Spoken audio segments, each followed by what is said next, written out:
I'm Kate Newman. I'm the CEO of INTRAC. I've been with INTRAC for a couple of years, and so I'm speaking first, given that this is our launch of our strategy, but I'm sure the other panelists will be much more interesting than me, really. So I will speak quickly and pass you on to them. I want to start by saying how great it is to be here.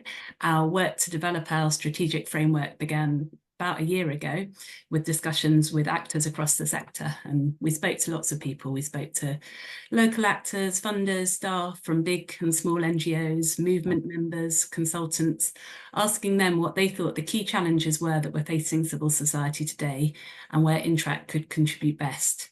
And ideas have very much sort of shaped our understanding and challenged our thinking. And this framework that we're launching today draws very much on all the thinking that was shared with us. So I wanted to thank everyone who contributed to help get to this point. We're very proud of our framework and we're looking forward to collaborating with others as we move towards implementation. So onto the discussion for today. I thought I'd start by sharing why we're talking about the ecosystem of civil society support. Our starting point at INTRAC is that we're unashamedly for civil society. We believe that vibrant, diverse and inclusive civil societies are essential catalysts for a world where everyone can thrive. However, we're also concerned about the level of challenge facing civil society actors today, whether this is due to external global challenges such as climate change or nationally due to constrained civic space and unaccountable governance, or internally inside the organisations as they grapple with challenging resourcing environments or the requirements of leadership and the complexity of understanding their contribution to change as they respond to the myriad of expectations different organisations place on them. To navigate and respond to the changing environments and to focus on the things that matter, civil society actors and organisations need support. This support can enable them to be resilient, legitimate and impactful, and to do what they want to do better. But what this support looks like and means is different in different places. It depends on the context and nature of civil society. For some, there may be basic organisational development needs, and for others, it might be about navigating their changing environment, or they might want support to help them understand the contribution to change they're trying to make, or to respond to internal challenges or in developing new partnerships. There'll be different needs at different times in different places. And over the past 30 years of our work, we've noticed that appropriate support is not always available. And where it is available, it's not necessarily accessed.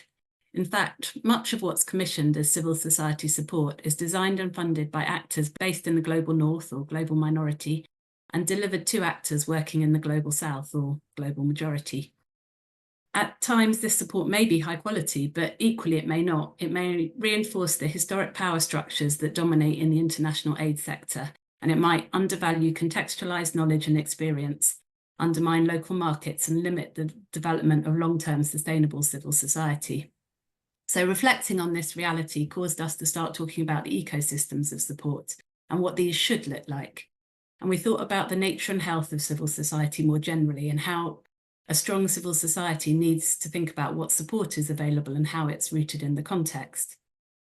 The key elements of this ecosystem will look different from different perspectives, and I hope my fellow contributors on the panel will share some ideas from their perspective, given the work they do and where they sit.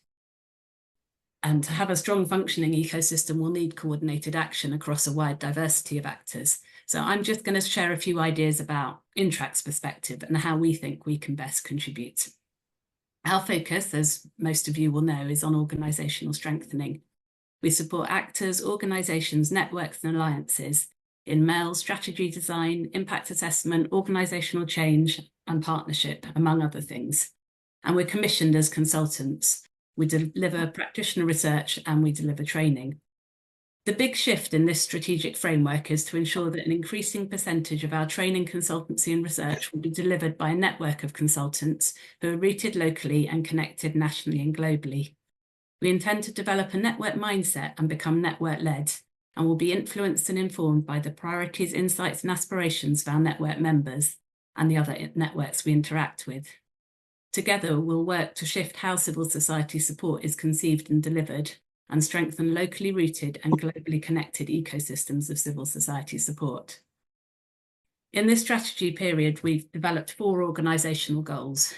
We intend to build a locally led, globally connected network with the members rooted in local culture, practice and knowledge, and connecting globally for sense-making, learning and collective action.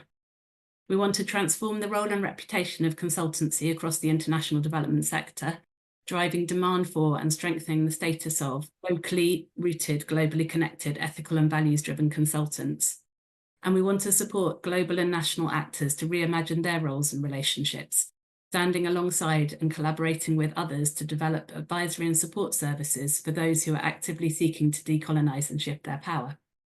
To do this, we'll also need to evolve our own organisational model and the way we're funded, our skills and capabilities, and we want to focus on becoming truly diverse, anti-racist and feminist.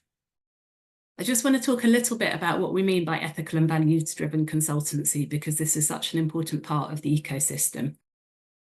For us, we want to think about the knowledge, skills and experience each consultant brings and sort of put lived experience and context-based knowledge on a par alongside the technical consultancy skills they might have. We think the nature of consultancy is really important, and at the heart of it, it's about the relationships that are established.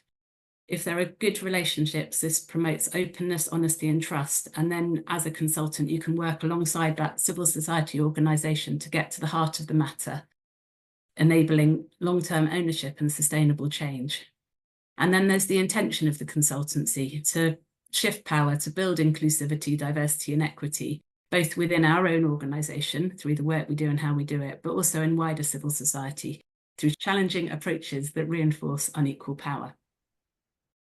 The final point I wanted to make is why, in thinking about this ecosystem of support, we're putting so much emphasis on being locally rooted but globally connected. We think if power is going to shift in the international development sector, you need to look horizontally as well as vertically.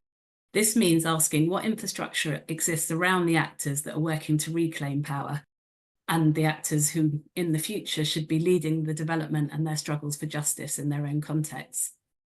A sustainable local ecosystem of civil society support is a crucial part of creating the enabling environment to shift the power. Such support is central to how these actors will navigate their new challenges, and it's an essential element of the long-term health of civil society nationally. However, we also see the benefit of global relationships. This is both true for the reality of today, where global resource flows are important for national civil society, but will continue to be important even in a future beyond aid, should this ever be achieved. Because civil society will always benefit from global linkages and solidarity action to ensure that the issues of equity and justice are paid attention to share learning and influence beyond borders, and to provide wider support infrastructure and access to experience when this is needed. So for us, the intention in our new strategic framework will enable us to bring the best of both dimensions, linking locally to globally and globally to locally, to contribute to the vibrant, diverse and inclusive civil societies that are essential catalysts for a world where everyone can thrive.